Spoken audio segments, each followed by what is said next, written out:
मस्साजोग गावचे सरपंच संतोष देशमुख यांच्या हत्या प्रकरणातील आरोपींनी गुन्हा कबूल केलाय। कोर्टातही देशमुखांच्या वकिलांनी आरोपींना बेजार करून सोडलाय। अनेक पुरावे हे आरोपींच्या विरोधात असल्याने लवकरच या प्रकरणाचा निकाल लागणार असल्याचं सांगितलं जातंय। एकीकडे हे सर्व सुरू असतानाच दुसरीकडे एका महिलेच्या मृतदेहामुळे या प्रकरणाला नवं वळण मिळालंय। संतोष देशमुख हत्या प्रकरणात एका महिलेचाही अप्रत्यक्ष सहभाग असल्याचं बोललं जात होतं। आता त्याच महिलेची हत्या झाल्याचं सांगितलं जातंय। याच हत्या प्रकरणातील 2 आरोपींनाही पोलिसांनी ताब्यात घेतलंय। त्यामुळे महिलेच्या हत्येनं प्रकरणाचं गूढ आणखीनच वाढलंय। नेमकं हे प्रकरण काय आहे आणि मृत महिलेचा संतोष देशमुख हत्या प्रकरणाशी काय संबंध आहे हेच या व्हिडिओतून जाणून घेऊया। नमस्कार, मी तन्वी गुंडे आणि तुम्ही पाहताय माय महानगर लाईव्ह। सामाजिक कार्यकर्त्या अंजली दमानिया यांनी सोमवारी केलेल्या एका पोस्टमुळे हे प्रकरण चर्चेत आलं। अंजली दमानिया यांनी संतोष देशमुख हत्या प्रकरणातील संबंधित महिलेची हत्या झाली आहे का असा सवाल उपस्थित केला। कारण कळंब येथील द्वारका नगरी परिसरात एका महिलेचा सडलेल्या अवस्थेत मृतदेह आढळला। या महिलेची 5 दिवसांपूर्वी हत्या झाल्याचं समोर आलंय। याच महिलेचा वापर करून आरोपी हे संतोष देशमुख हत्या प्रकरणाला अनैतिक संबंधातून हत्या अशा वळणावर नेऊन ठेवणार होते। पण हा प्लॅन फसल्यानं आरोपी हे अडचणीत आले।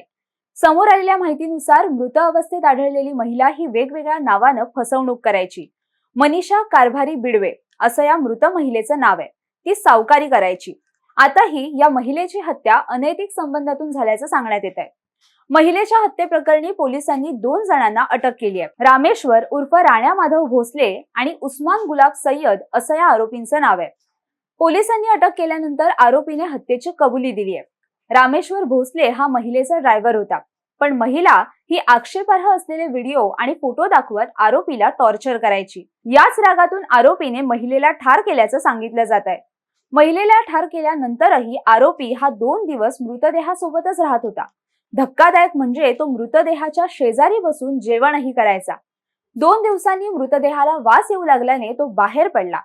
पोलीस याबाबत अजूनही तपास करतायत। आता प्रश्न येतो तो या महिलेचा आणि संतोष देशमुख हत्या प्रकरणाचा काय संबंध आहे? तर गावकऱ्यांच्या म्हणण्यानुसार संतोष देशमुख यांची निर्घृण हत्या झाल्याचं कोणालाही कळू नये यासाठी बीड पोलिसांकडून एक घाणेरडा कट रचण्यात आला होता।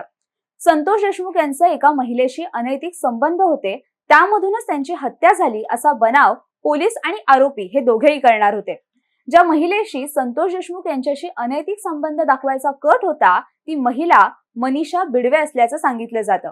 पण पोलिसांचा हा डाव फसला, कारण संतोष देशमुखांचा मृतदेह घेऊन जाताना गावकऱ्यांच्या गाड्या मागे असल्याने पोलिसांना गाडी कळंब येथील महिलेकडे घेऊन जाता आली नाही। पण आता त्याच महिलेची हत्या झाल्यानं या प्रकरणातलं गूढ आणखी वाढलंय। त्यामुळे तपास पूर्ण झाल्यानंतर पोलीस या प्रकरणात आणखी काय अपडेट्स येतात हे पाहणं महत्त्वाचं असणार आहे। तुर्तास इतकंच। अशाच घडामोडी जाणून घेण्यासाठी माय महानगर लाईव्ह चॅनलला सबस्क्राईब करा आणि बेल आयकॉन प्रेस करायला विसरू नका।